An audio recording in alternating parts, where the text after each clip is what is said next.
everybody. This is Dana B with my friend Scotty S. Charlie couldn't make it. Hopefully he'll be here later, but we are the 3%. We're part of Mountain Patriots Educational Ministries. A lot of you know about us. You can find us you can email me at mtpatriots@proton.me, and you can also find us at mtnpats.com. That's mountainpats.com. We're celebrating our 250th anniversary, but you all know a lot about us. Take a look at us. If you like what you hear today, make sure you share this far and wide. Today is really important because what we have going on in Virginia, we all know that there's an election coming up all over the country for midterms. And over the last, I'd say 25, 30 years, we've seen a lot of change in the way the cultures are, especially in this country. And we feel literally that it's on purpose. And Mountain Patriots started a few years back with COVID, and we watched a lot of things happen with the children. Now here we are in Virginia. We have amendments that are coming up this November that are, to us, egregious. They are so way out in left field, and I'll just use the word satanic. Because it really is that bad. And we want to make sure that we can help all the children. And a lot of people, when they're hearing about the 3 amendments that are coming up this year, they're hearing the word freedom. So people really don't listen to amendments. They just hear something that somebody said somewhere and they go, oh, yeah, I think I'll vote for that. Well, we're going to get in today about what these 3 amendments actually do. And today we have Pastor Travis Witt and we have Bob Good, and we've asked them to come on today and talk to us about what is really happening in Virginia, not just in Virginia, but across the country, but what's near and dear to our heart, which is our state and our counties here in Virginia. So I'd like to introduce Travis Witt and Mr. Bob Good. Bob, thanks for coming on Mountain Patriots Educational Ministries with us today.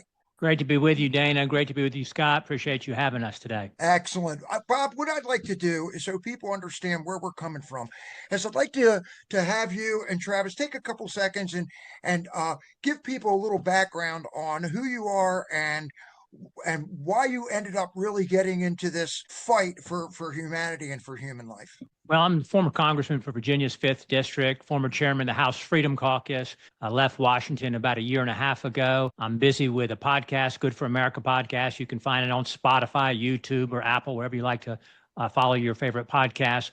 But about 2 months ago, I began to have some folks reach out to me and say, hey, no one's speaking out on these horrific constitutional amendments. The impact of these will transcend politics. It'll outlive the consequence of any particular election or candidate or any campaign or elected official. And gosh, there doesn't seem to be any voices standing up and speaking out on this. Certainly, there continues not to be any elected officials that I know about in Virginia that are standing up and speaking out about these.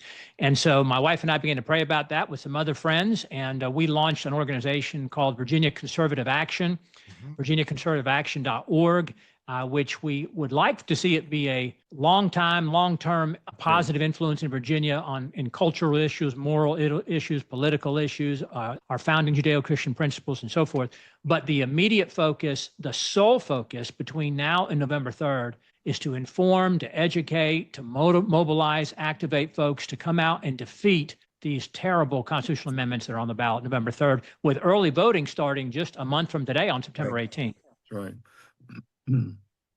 Travis, you want to tell us a little bit about how you play into this with the Mountain Patriots and with Bob? Good for you, Good for America. And Bob, we're going to put you on our website as well. And folks, please subscribe to the podcast that Bob has as well. This is really important. So Travis, I'll turn it over to you. Well, thank you, Dana. Appreciate it.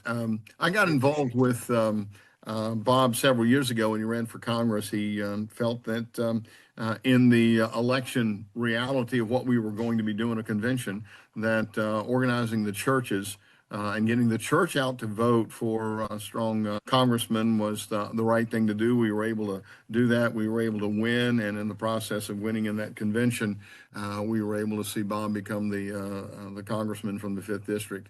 And I'd been involved in the political process long before that. Got involved when Barack Obama ran for office and I'd been a voter previous to that, Dana, but the reality was this is going south quickly, and the voice of the church, the voice of reason, the voice of common sense, the voice of morality was being left out of the equation. So I joined the Republican Party, became a member of the state central party for 8 years, served for 8 years in that space, and then actively worked with churches, etc., trying to get them involved. And I think the real difficulty is that you can get overwhelmed and you can grow weary, literally, in well doing. And the word says, don't do it, and don't grow weary. And so many times there was this decision. It's time to leave. It's time to go. And then I look at my granddaughter. Then I look at my daughter. I look at my son, and I go, nope, I can't get away from it. Don't want to get away from it, even though it's really incredibly hard. So these same folks that got Bob involved reached out to me and said, can we count on you to be involved in going after the churches and encouraging the churches to, number one, hear what Bob has to say. Number two, can we gather some of the church pastors together? Groups have opportunities to talk about it. And so that's where we have been working over the last several weeks, because as Bob has already said, fairly new organization, 3-4 weeks, but getting the things together, and really hope that our voice is going to be one that's heard by as many people as we possibly can, because we know the reality. The Republican State Central Party doesn't even want to deal with this. They said no, and then they come back and say yes. But we're seeing all kinds of billboards. We're seeing all kinds of yard signs going up about the amendments from the Republican Party. No. Unfortunately, this is not about party. This is about principle. Absolutely. And the principle of life, the principle of parental involvement, the principle of just decent living is the reason we're there. And as Bob has said, and I concur, there needs to be a unified voice of the conservative side, speaking to both parties and speaking to every other party that says, look, there are certain social issues that you cannot discount, because if you discount, then ultimately we can find another candidate. We can write in a candidate. We can do all kinds of things. But the reality is, somebody in the political governmental realm needs to hear the voice of the church. And the only way that's going to happen is when the voice of the church is loud enough to say, wait a minute, we can't count on them to vote like we did because the other side's so stinky. And that's where we are right now. So it's good to be with you, and good to be a part of what's going on with Virginia conservative faction. Excellent. Scott's also a member of the school board, so he sees a lot of this stuff happen, and we're trying to get this message. Scott, am I correct? Didn't you talk to Dr. Hummer the other day about being able to bring some stuff into the schools and so forth, so that we can at least wake not only the adults up, but the children up? Yeah, I remember we've talked to them about it. I don't know what they're going to do about it, but we've talked to them about it. Good. There's something big that's coming up, and a lot of people don't realize that our Constitution, which is life, liberty, and the pursuit of happiness, the Constitution Day is on September 17th, and it's supposed to be taught into every school, from elementary school to middle school to high school, about our country, whether it be the Bill of Rights, whether it be the Constitution itself, the Declaration of Independence. And we've really gotten away from that. And I think, Travis, you brought up something. We've separated. The church is afraid, a lot of times, is what I see. The church is afraid to overstep their boundaries, because they think there's a separation of church and state. And the government's kind of controlled us by saying, well, if you do this, and I've never seen it happen, if you do this, we're going to take away your tax exempt whatever, and a lot of people are afraid of that. But it's so, if you're worried about the taxes that you're going to save on this thing, are you more worried about taxes, or are you more worried about our Constitution and the life, liberty that we have? So, Bob, fill us in on these 3 amendments. We'll take them one at a time, because this is the future of this. Like you were saying at the beginning, this is the future of this state. And once this happens, there really isn't trying to undo an amendment. It's not like saying, okay, we're tired of this. We're not going to do this anymore. Mm-hmm. The unraveling would be incredible. So fill us in on some of the amendments that are coming up that we're all working on. Well, there's three amendments that are on the ballot November 3rd. Again, early voting a month from today, September 18. And I'm going to give short shrift by design to one of them and then spend majority of my time on what I call the two moral issues, if you will. The first one is to give automatic voting rights to every felon once they've completed their sentence. So what Abigail Spanberger is doing with the 66,000 restored voting rights currently for felons across Virginia, they want to make it a constitutional right where it's automatic so that the next governor, the next Glenn Youngkin or Bob McDonnell that wants to establish some kind of criteria, some kind of a vetting, some kind of a qualifying process, some kind of demonstration that you've been restored or rehabilitated and you've earned that right back, if you will. No, they want to make it automatic. And obviously there's presumption that former felons on the Democrat presumption is that they're going to vote Democrat. So that is one. And that, obviously when you have a governor's race, back in 2021 when Glenn Youngkin was elected, where that was decided by 64,000 votes out of 3.2 million votes cast, you can see how automatic restoration of voting rights could make a difference politically. The other two moral amendment or moral issue amendments are elevating to a fundamental foundational constitutional right, the right to abortion up to the moment of birth, anytime for any reason. As Travis said earlier, no parental rights, no notification, let alone consent, no age limit for a young lady, for a young girl to have an abortion or be helped to have an abortion. So Virginia already has very liberal, very loose abortion laws. We can go into that a little bit. And Virginia has already become an abortion sanctuary state where abortions have essentially tripled since the Dobbs decision, as there's been much effort through the rest of the South to ban abortion. But this would take it to another level by elevating it to a constitutional right. I'll come back to the right criteria in a moment. The other would say marriage between any two people, any two adult people, is also a foundational, fundamental constitutional right. It says on the abortion that you cannot burden or infringe upon that constitutional right to abortion. It specifically protects anyone who helps a young girl, persuades a young girl, facilitates a young girl having an abortion, again, with no rights for the parents to even know about it, let alone consent. On the marriage amendment, again, it repeals and eliminates the amendment from 20 years ago that defined marriage in Virginia as between one man, one woman, repeals that, but it also says you must treat all marriages equally and you can't discriminate, and there's no religious freedom protection, no exemption for churches or pastors or people of faith exercising their first constitutionally protected enumerated right, which is not speech. Whenever you ask anybody, what's the first right protected in the Constitution, everybody always says speech or expression, but it was religion first because the founders knew what was most important. Right. But let me pause for a second and just add this when it comes to rights. We recognize that our rights come from our Creator.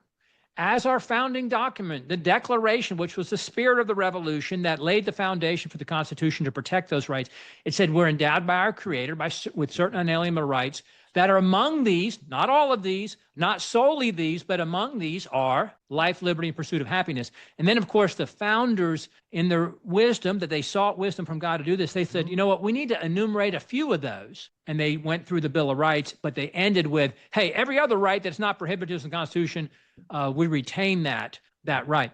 But so what the left, what the Dems, I know I'm redundant in saying that, but what the communist, radical, socialist left, the Democrat Party wants to do is to make this a constitutional right. And I'll pause with this, and there's lots more we can say about it. But the Democrats in the General Assembly, in the Privileges and Elections Committee that has jurisdiction over this, would not let their legal counsel answer the Republicans' question as to what's the legal jeopardy, what's the criminal consequence to someone who is found or accused by Jay Jones or some other radical leftist prosecutor of treating one marriage different from another, discriminating against one marriage and saying, hey, we don't recognize, we don't want to participate in as a Christian, as a business, as an individual, as a church, as a pastor. Or what's the legal consequence to someone who infringes upon or burdens that right to an abortion? We saw a picture of that with Merrick Garland and the FACE Act on the federal level with Joe Biden's Department of Injustice 5-6 years ago during that time period. So that's why this is so important for everybody to be involved, everybody to speak out, everybody to get in the fight. Whether you typically vote, whether you believe either party represents you or either party's principled or either party's conservative or either party's fighting for you, and if you don't, this matters. And folks need to get in the fight and to defeat these amendments. Travis, anything you want to add to that? Because this is, I think back. Did you know that teachers years ago, and I blame a lot of this on, we took the Bible out of schools, which is how the Constitution literally started. I mean, that's the way it went. But you start taking that out, and a lot of these teachers were actually mandated, from what I understand in my studies, to have to read something like Saul Alinsky's Rules for Radicals. So these people have been radicalized to this point, so nobody really knows the constitutional rights that are given to us by our Creator, and inside that document. So it just gets worse and worse and worse and worse. And then we're here where people go, "Oh yeah, I'm free to do anything I want. If I want to do whatever I want, or I want to marry whoever I want, or I want to abort anybody I want, use it as birth control, I can." So the moral issue and the religious issue is, to me, it's unconscionable on how far we've gotten away from it. But we've actually taught our way into it, is for lack of better terms. Travis, what do you think? What are you thinking here? Not only have we taught our way into it, we have encouraged the union between universities and government. When I went to school at James Madison back in the 70s, I got a loan from the bank. Okay. And my tuition for James Madison for total room and board is what I paid for my daughter's books Right. at Liberty University. That the $3,000 or so is what I was paying room and board. Right. Well, you look at that number. So when the government takes over, prices go up, and when the prices go up, guess what? Quality generally goes down. And so you see the indoctrination that's being done at the universities for the individuals that go into schools. And so you have that issues. Two things that I want to comment on what Bob said about the amendments. Number one, there was a religious exemption clause in that bill that was removed right before they voted on it the first time, because in Virginia, you have to vote on it. Then it has to go through another election, and you got to come back and vote on it again. Then you got to, so there's a process, but they took that religious exemption out, and we know why. What I see, and that scares me as a pastor, and when I say the word scared, my concerns certainly are what it potentially will do 3 to 5 years from now to pastors and churches and nonprofits that say, well, you don't go along with our religious beliefs here on this issue, but we now are being forced to hire or do whatever. So the one thing is they took that amendment out, but please understand that the draconian bill that we are seeing in Virginia is not nearly, excuse me, and correct me if I'm wrong on this, Bob, but I don't see a lot of difference between what we're seeing in Virginia and what was just passed in Massachusetts. Oh, that was unbelievable. The Democrats are all over that one and say, man, we can't support this. Well, why do we have Democrats supporting something that's either equally the same or potentially worse? It's crazy. And the reason why we're struggling, why I think individuals struggling with this, is because we just don't want to stand up and speak out. We're going to be called, my goodness, who knows? Well, I've been called homophobic. I've been called all sorts of names, and I don't fear a homosexual. I fear for a homosexual when he stands before God. That's where my concerns are. So I think it's one of those things that if people know about it, I think 60, 70, 80% of the people really believe that these things are just absolutely ungodly, demonic, communist, call it whatever you want it to. I'll be glad to take the names you want to throw at me, but what we're seeing right now is a total destruction of anything that looks like constitutional law and common sense and moral decency. We've kind of lost that. Scott, what do you think, brother? I mean, well, the one thing, I mean, I think the ultimate goal, even though this abortion bill is horrible as it's written, the ultimate goal, though, is to bring euthanasia here to the Commonwealth. That's what they're wanting, and that's what if they get this passed this year, they're going after that next year. I don't understand this wanting to kill every baby, wanting to kill grandma and grandpa. I'm getting to that point now, I'm getting older just like everybody else.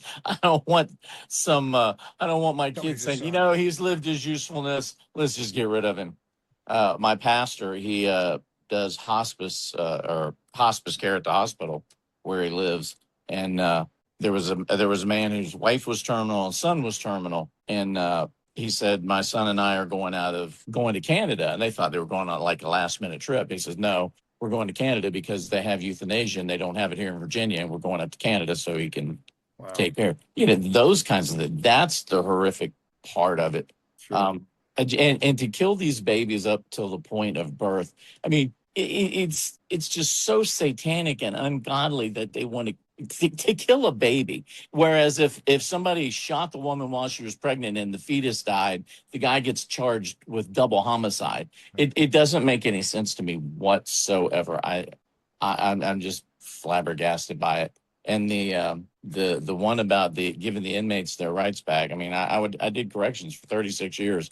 I'm sorry, some people, by the crimes that they commit, I think they should lose their rights and not get them back. Sure. Yeah, I believe you pay your debt to society. That's fine, but there are some criminals that, I'm sorry, that's the way I feel about it. And we don't need a constitutional amendment for any of these things because they're already in law. An ex-felon can petition the governor.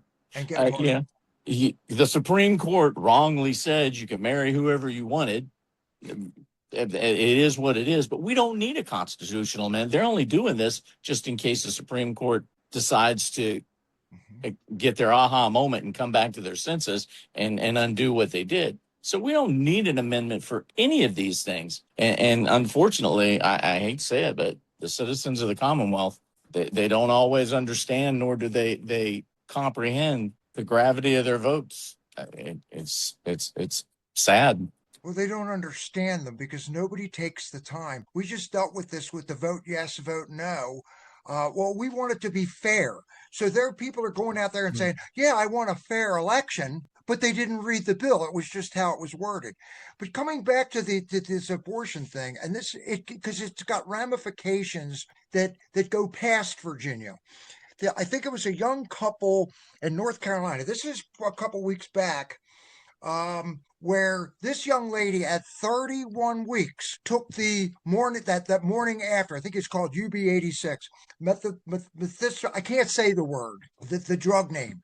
So I choke. I'm going to choke trying to tell this. These kids are 18 years old. Their parents were in the house. Somebody had the wherewithal to call 911. This girl took the pill the night before. She ends up with the baby, 35-pound baby in the toilet. Somebody ended up calling and they resuscitated. They were able to save the child. But both of these kids now at 18 years old are facing all kinds of criminal charges. And here's the crazy thing about it. They could not get an abortion there because it was over 15 weeks or whatever the law was, 15 weeks, and they decided that they couldn't do it, so they were looking for the pill. You can order that pill through telemedicine now, okay? But that's how easy it is. They made it so easy to murder, and I'm going to call it that. So they get this pill, but they got it from a doctor in Virginia, which is, again, that's over state lines. So you've got all kinds of things that are happening just from one law and all of the different people that are affected from this. I mean, if you, I say it like this, it's like throwing a pebble in the middle of a pond. The ripple effect for these kids from here on out, and for those families, and for the doctor, and for the legal system, it's just unbelievable because we've lost our moral compass. Yeah. I sat there and I read this, Bob, and I was like, I said to my wife, Barbara, I said, you've got to read this. And I don't want to hear any more about that. Well, on the abortion issue, we aborted 1.15 million babies last year. Yep. Abortions have increased in this country since the Dobbs decision, the overturning of Roe v. Wade 4 years ago. And they've increased because the Republican Party, we no longer have a conservative party in this country. The Republican Party has concluded at the federal level and the state level that, and I can give you the receipts on that, but the Republican Party's concluded at the very top, by the way, that it's a loser politically. It's a loser politically. You've had the president calling on Republicans to relax on the abortion issue. You've had the Trump's administration restore funding for Planned Parenthood. You've had the Trump administration refuse to stop mailing what you said, the abortion pill, into red states that have banned abortion, prohibited abortion in their states. Now 60% of abortions are done by chemical pill abortion at home. Correct. We had a very modest bill. I was a sponsor of the Life at Conception Act, fought for life from conception. I don't believe we ought to negotiate the timeline, as Scott said, on killing, taking innocent, precious life. Right. But I also had a bill that said, well, for the abortion pill, let's at least, if you're going to have that, require an in-person visit, a physician to be present, and a follow-up, because the abortion pill is fatal to the infant. It's fatal to the unborn child, the preborn child, but And it's the mother. also harmful to the mother. It's not a safe thing. And they suppress, just like they did during COVID with the adverse actions from the Trump vaccine, by the way. But as they suppress the adverse actions from the vaccine, they also suppress the reporting of the adverse actions from the abortion pill. But the Dobbs decision didn't turn it back to the states. That is a half truth. It said there's no constitutional right to an abortion, and the people's representatives at the federal and the state level can limit it if they would have any integrity, any fortitude, any courage to do so. Here in Virginia, last time we had control of government, we had full control in 2021 or 22 and 23. We won in 21, and then we lost in 23. But Republicans fought for a 20-week abortion ban. 99% of abortions take place before 20 weeks, and we fought for a 20-week abortion. And that's how principled the Republican Party was. And to Travis's point, the state central committee, the governing body of the Republican Party in Virginia, voted a couple of months back to take no position on these amendments. No position. To take no position, voted 55-17. Then it got leaked out, I suspect, by some of the 17, and they re-voted at a fear of the base and said, okay, we'll take a stand against it. But it's lip service only. How many prominent Republicans, how many elected Republicans, how many Republican officials are standing up and talking about these amendments? So abortion, number one killer in the country, kills about the number as heart disease and cancer combined, the next two leading causes that are reported as the leading causes of death. If there's anything we ought to fight for, it ought to be for life. In addition to biblical morality, biblical marriage, and God's design for morality, marriage, and the family. And we ought to be fighting for religious freedom and to protect churches and people of faith who don't want to participate in or to recognize or to celebrate and condone a homosexual marriage. I'm with you. Travis, what do you think? What else do we need to do? How do we get the churches? I've been dying to talk to pastors, because now we have something that we can, I hate to say it, there's a lot of things to rally around right now. But when you're talking about life, that is the most precious gift that our Creator could. We're created in the image of Him, so we're going to kill Him. What do we need to do with the churches? I know with the Second Amendment, we couldn't get people that want to keep their guns to vote. Okay, how do you get people in the church? Because I've also noticed there's only a few churches that will actually touch any of this. Okay, how do we get the message out? And how can we, from Mountain Patriots and other groups that we're working with, how do we get this out to the pastors? What do we need to do to reach the church when it comes to this? And try to change this, where we're talking to our elected officials saying, hey, this is what we want. How do we do that? Well, there are a lot of ideas, but the struggle is getting individuals to do something. So, okay, let's just take a good way of, I think, a way of doing it. Let's say at Mountain Patriots, I'm just going to throw out some numbers. In Bedford County, we have about 170 churches. What would happen if we had 170 people show up on a Sunday morning at each one of those churches? I like that. As a visitor, and just say, look, here's where we are. We are concerned, and then have palm cards, because that's one of the things that we're doing right now is palm cards. Have the palm cards to pass out that are not anything other than just laying out the facts.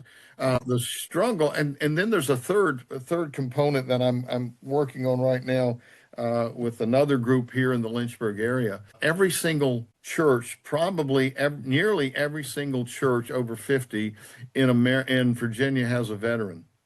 And somewhere along the way, we've got to rally the veterans to stand up for these rights, because I know that they are incredibly draconian thought processes for many of the individuals, but the all hands on deck. And we in some of the ideas, the timing is never always great because you don't have but 12 or 13 weeks. But, what would it be like if there were a group of individuals that said, okay, for the next 3 weeks, I will go to this church on a Sunday morning and will do everything I can to be there to at least have a conversation with somebody in the church during that time. And then again, I'm going to be a little bit bold here. I don't know if this is Mountain Patriots plan, but sounds pretty good. At some point in time, it would make sense for us to recognize Pastor Appreciation Month in October. I like it. And doing something with the churches there and sending a letter and finding out where they stand. And I believe that somebody ought to have a wall of a hall of fame and a wall of shame. That those churches that support the amendments need to be in the wall of shame, and those churches that don't support the amendments need to be in the hall of fame. And we have got to get to the point to where it's black or white. There's none of this gray middle walking the fence stuff. Jesus said that you're either hot or cold or I'll spew you out of your mouth. And quite frankly, right now, 70 to 80% of the pastors and churches in America are walking the fence, or likely God's statement about them is, you need to be spewed out of my mouth because you can't take a stand one way or the other. You have to take a stand. You got to. There's no other option. We had an opportunity. When I got let go of my job after 19 years and 9 months for the most ridiculous, it was just, I was like, how do you get fired for something like that? But at that point in time, there was opportunities for other jobs. And I looked at Barbara after being here for a couple of weeks and going, we have to do something. So we put our lives into this. This is 24/7. She will process 2 of these podcasts today alone, okay, with all the graphics and everything else, and make sure that it gets out to everybody and it's got all your information with it. But I will share this. This is another thing that Mountain Patriots is doing. We have our folks reaching out to the church. And for those who didn't catch what Travis was just talking about, he said a couple things. There's 170 churches. What would happen if we could get one person per church? Okay, to meet. We did this last Saturday on the Constitution. We had 9 people show up for that on a Saturday morning. Palm cards, which we're working on. Folks, if you need some help, reach out to Mountain Patriots. Join us. It's not hard. It doesn't make any difference where you are. We have people from Connecticut to Washington State. Veterans, getting them into the fold. I like the Pastor Appreciation Month. Which pastor is actually reaching out to the people. And I also like the wall of shame and fame. People do things for a couple different reasons, for pain or pleasure. Everybody knows that. You avoid pain and you want pleasure. I'd rather see my name on the wall of fame than the wall of shame, especially when it comes to life. Yes. Now, today, I got a text message. Now, this is pretty cool. We have a young man who's 31 years old. He's teaching environmental science in Warren County. He just got hired as a school teacher. I'm so proud of him. He's 31. He's one of us. And a great Christian young man. And he hits me up today and he says, "Hey, Dana, I just wanted to let you know that my church is starting the voter registration to defeat the November amendments in a few weeks, which I'll be leading. I've also reached out to the FCRC about the amendments, but I'm waiting to hear back." So we have a 31-year-old teacher who's part of Mountain Patriots that's out there doing what we have to be active and we have to be vocal. We have to be. There is no 2 ways about it. Bob, what else do you think we can do, Bob? And what else do people need to know?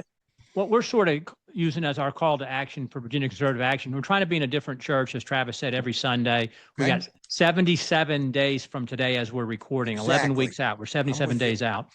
And thankfully, we launched at the end of July. We've been in a church every Sunday in August, and Lord willing, we're going to be in a different church every Sunday between now and November 3rd. And speaking to other groups and non-Sunday mornings as well, and trying to use social media and whatever resources that folks will support us at virginiaconservativeaction.org to allow us to do more advertising, more billboards, more print materials, and so forth. But the call to action is, number one, as others have already said on this call, register to vote. It's frankly, it's too easy in Virginia. Just go to elections.virginia.gov, elections.virginia.gov. You can do it in just a few moments. You don't even have to provide any real proof or documentation. I hate to say that. You just affirm the truth of your information. Elections.virginia.gov. Number one, register. People don't want to admit they're not registered to vote when they hang out in conservative circles, churches, and so forth. But the studies and the stats and the polls show us that about 30% of people in conservative evangelical churches are voting. Number two, vote. Register. Number two, vote. Vote no on all three. If you don't, whether irrespective of which party, and as Travis said, I think there are historic, traditional, Democrat-leaning voters in the minority community, in the senior community, may not agree with how they vote, but they don't want this. They don't want mandated homosexual marriage that everybody must celebrate and participate and recognize and treat the same. And they don't want abortion up to the moment of birth, or for young girls and minors without their parents' notice, or people to be prosecuted for protesting such things or standing against such things. So vote, register, vote no, stand up and be counted, speak out. Don't regret on November 4. Yeah. And in the future for your kids and your grandkids that you didn't make your voice be heard, you didn't stand up and be counted, because you were protecting whatever you were trying to protect, your business, your church, your job, or whatever. But stand up and be counted. Pray for Virginia. This is an uphill climb. We know who we and what we are as a state politically, at least as reflected in the last election, but pray for Virginia, and then support groups like Virginia Conservative Action, Mountain Patriots, that are in the fight and engaged in this. And all together we can do it. I believe there are more people, as Travis said, who don't want this if they know about it, but we continue to find out that people don't know about it. They do not know these things are on the ballot. They don't understand it. They don't know how dangerous it is. They think, well, we've already got abortion in Virginia. We've already got homosexual marriage in Virginia. So but they don't understand what this will do, which is a whole nother level. So let me ask you a question. And a lot of people don't really grasp this part. You're talking about any child that gets pregnant, okay, would be able to get an abortion. So let's say a child, Uncle Billy, unfortunately, I'm just going to go there. Uncle Billy did something to his 10-year-old niece, okay, and then she gets pregnant, okay. The parents don't need to know, okay. Uncle Billy can take her. There is absolutely anything that can happen to Uncle, but anything can happen to Uncle Billy because he took her. And the person that performs the abortion, it doesn't make any, I hate to say it, it doesn't make any difference if you're a car mechanic. Right. That's right. Does this. So people don't understand. Yes, to be clear, it doesn't change the culpability or the criminality of what Uncle Billy did.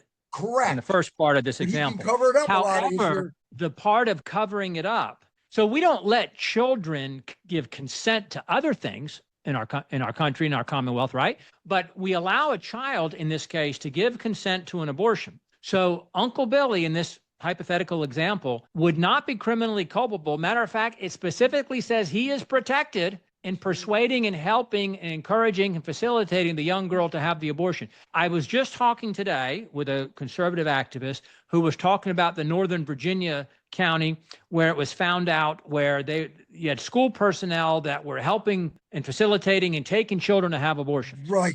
Fairfax They County would now be protected in doing that. That's right. They would now be protected in doing that under this constitutional amendment. It specifically says that the people who help are protected. They cannot be prosecuted or held accountable or held liable for helping children have an abortion. And the parents not only don't have to consent, they don't even have a right to know. Let's take it a step further, because a lot of people don't realize this. We work with Obamacare, okay, which is right down here in Winchester, okay. We've been all over. I was adopted, okay. This is really important to me, all right. I guess there's some people that don't wish that I wasn't, especially when you're fighting on this side. You have those people with that mindset. But here's the other problem to it, okay? Uncle Billy takes his niece down there. Something happens. The parents don't need to know. Nobody's held liable for it. But the child has another medical problem during that time. Then they would let the parents know, because they have to get consent for anything else. Let's say they have an appendectomy. Now they have to have consent for the appendectomy and the insurance, but the parent doesn't need to know about the abortion, but anything else they need to know about. So it's just that. Well, the example you just gave, and you said, "Hey, I'm thankful that my parents exercised my right to life." My parents and maybe some people, to keep me. Yes, but think about the lead prosecutor in Virginia.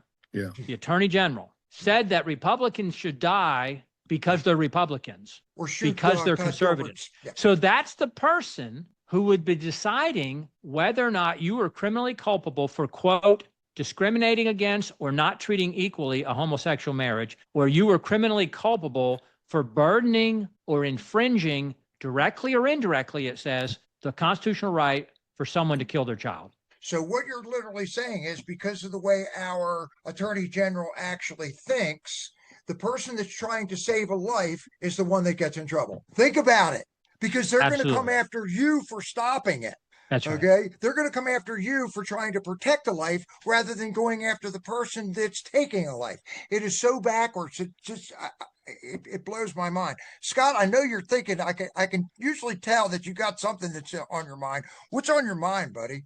Well, we were talking about the churches, and I was an officer of election for 20 years before I got elected. They won't let me do it anymore. But it always blew my mind, the number of people that came in to vote. And these are people that vote all the time, that didn't know who they were voting for, didn't understand the issues. I mean, they would come up to you and say, "Can you tell me about these candidates?" Well, no, I can't. Well, why can't you? I'm an officer of election. I can't tell you anything. And then they're looking at their phone, trying to figure out who they're voting for.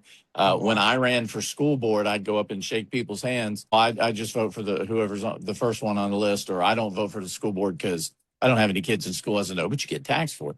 So unfortunately, the electorate is uneducated because they want to be uneducated.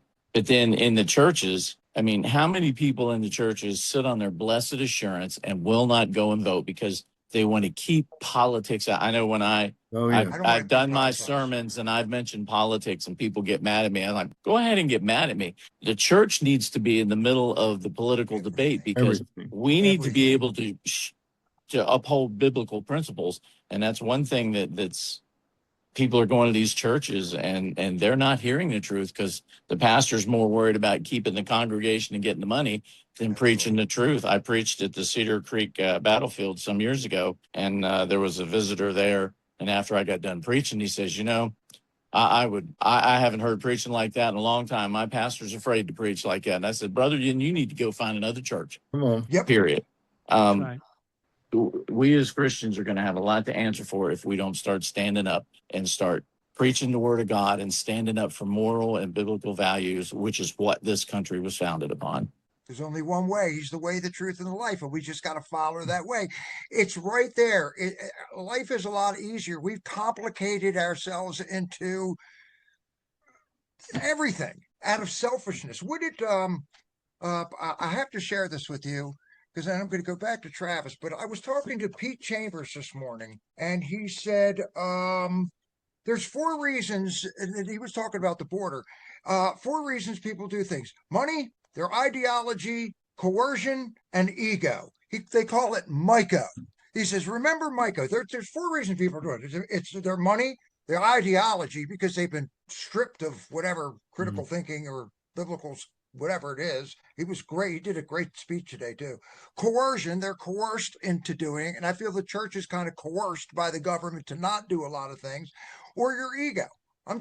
Hey, man, I want my life. It's just the way it is. And most people don't also realize that every single vote counts. It's not going to count. It's not going to count. What do I want to do? It's not going to count. Well, I would rather fight that battle, afterwards, and make sure my vote counts than not show up. That's too hard. I mean, you don't have a couple seconds to do this. Travis, what else can we... I love this conversation because I hope we're reaching people that normally wouldn't be paying attention. And I hope you all, we'll put you on the website, Bob. We'll put your organization up. You'll be one of our affiliates. We'll make sure it gets out there. This is one of the most important things that we're doing right now, is saving lives. But we want people to share this as far and wide as you can. Copy it. If you get this by text, copy it, paste it, say, hey, you got to look at this. Send this to your pastor. Send it to your reverend. Send this to your priest. If we don't do something, we're guilty of it. So I see it. So what else do we need to do? Is there anything else that you guys can think of that we may have missed today that we might be able to do to get more people? I think we're going to see a lot of people come out this year. Okay. I know that the primaries were horrible. 4% of the people came out to vote. They didn't know there was a primary. They had no idea there was a primary. So that leaves it back on us, we the people who work full time and try to do this stuff. So what are some of the other things that we might be able to do to work together to get this message out? Bob, what do you think? What can we do? Well, as Scott kind of touched on this, but we get the government we deserve. We don't like that. We like to blame and criticize the government, and rightfully so, appropriately so. But it does reflect us, and the founders challenged us, Ben Franklin in particular, reportedly, hey, to keep this republic that's been entrusted to us, that others fought for and died for and passed on to us. And the founders knew, though, to keep it, to the point of what Scott was saying about we don't have an educated or informed constituency, the founders knew that it was dependent on a moral and religious citizenry, an informed and educated citizenry, and an engaged and participating citizenry. Jefferson is reported to have said, hey, it's not a majority, it's a majority of those who participate. And so it is incumbent upon us to keep this republic that's been entrusted to us, to do our part. Travis said it, but there's no plan B. The churches are really the foundation. That was the foundation for the revolution. It was foundation for the battle for independence, the principles of the Declaration, the Constitution themselves. And so we don't want to look back and regret that we didn't do everything we could to try to fight for these critical issues that are on the ballot here in Virginia in November. It's just unbelievable. Travis, you got any final thoughts that we might be able to do here? Yeah, there's a couple of things that we're mulling over here at Virginia Conservative Action. One of them is on Constitution Day, calling for a fast in October. To where there is, it would be the third Thursday in October. I believe that's the 15th. And we're going to just be calling people to fast. But I'm working also on a 40-day prayer initiative that we want to share, that's starting 40 days out. We're praying for all of the issues leading up to the election. But if we were to fast on October the 15th, we believe that the team that is a part of Virginia Virginia Conservative Action will be able to come up with an action plan on what to do after we've fasted during that time. What can we do for the next 2 weeks to engage our neighbors? I'm living in a neighborhood that's brand new. So as soon as we get the palm cards from from our printer, I'll be going door to door and giving out voter registration forms and change of address forms, because all of them are new, and that's probably not something that they've thought about. That's just one way I can do it. But let's just say there's 100 people on a call, and each one of them commit to encouraging 20 people to go vote. Well, that's 2,000 people now that we've got to do. It's not the huge numbers. It's making sure your family, your friends are going out and voting. And over a period of the 45 days that we now have in Virginia to vote, there's no reason that everybody can't make it to vote. And there's no reason why, like always, you can register on the day you go vote. It may be exactly right. A provisional ballot until we check everything. But my goodness, we have so many opportunities. Prayer, and then a get out the vote initiative for the last 2 weeks. Are I think some of the things that we're going to be able to put together that are easily done and working. And then if your pastor is refusing, like you have said, if your pastor is refusing to talk about it, find another church or hammer away. Just keep hammering away and use the scripture out of Isaiah chapter 9, verse 6. And the government shall be upon his shoulder. Well, Jesus is not here. That verse is about Jesus. We are his representatives. Therefore, if we talk about this is a governmental issue. This is not politics. Exactly. Government is where we have the opportunity to make that difference. And these amendments are governmental issues. They have nothing to do with the political process at all. And what's crazy is people have lost the fact that we are the parents. They are the children. We're supposed to tell them what we want done and expect them to do it. And if I was a little kid and they were the parents, if I did something wrong, my parents punished me. It's about time that we know what this Constitution actually says, and says, you know what? You messed up here. It's time for you to go to your room and never come back out. I mean, you can't break it down any smaller than that. Go to your room. And that's one of the things that are actually in our Constitution, is if somebody does not follow our Constitution, which we've lost, you're never supposed to run again. You're never allowed to run again. Scott, do you have any last words? And I'm going to turn it back over to Bob. I mean, I think we've pretty much covered everything, but It's been it's going very to good. take, it's going to take people of God to pray to get this nation back to where it needs to be. And we've got a lot of work ahead of us. And it's through folks like you who are dedicated and doing it. But then again, when you mentioned the Frederick County Republican Committee, I mean, we need our local committees to start sounding the bell and beating the drums, standing on the street corner like those people that do down there, the anti-ICE protesters in the middle of Winchester, when they stand there with their flags and scream, we love immigrants. We should be doing the same things. I mean, we need to get the word out there and tell people about it. And I think a lot of people are just happy to be silent and not make waves. Yep.